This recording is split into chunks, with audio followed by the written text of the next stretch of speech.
پانی جو ہے وہ آگ کو بجھاتا ہے. پانی کی خاصیت کیا ہے؟ آگ بجھا دیتا ہے.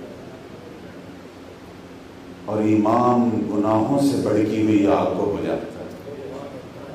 ابلیس بھی آگ سے بنا ہے، تو اس کی سازشیں، اس کے فتنوں کو بجھانے کے لیے امام سے توسل کرنا چاہیے. تو پروردگار نے یہ عظمتیں امام کو عطا کی کہ وہ اس آب حیات کی مانند ہے کہ جتنی بھی گناہوں سے آگ لگی ہوگی اس ساری آگ کو گلزار کر دیتا ہے. اور ویسے آپ کی معلومات کے لیے عرض کروں، یہی ابلیس جو بہت آج کل دنیا میں تماشے اس نے لگا رکھے ہیں اور اس کے تماشے تو ختم ہی نہیں ہو رہے، اس ابلیس کا خاتمہ اسی امام کے ہاتھوں ہو.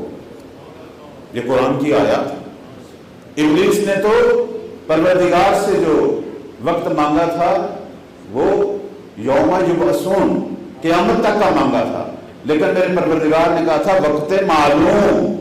اب ہمارے ائمہ اس کی تشریح کرتے ہیں کہ یہاں وقت معلوم سے مراد قائم کے ظہور تک کا ہے.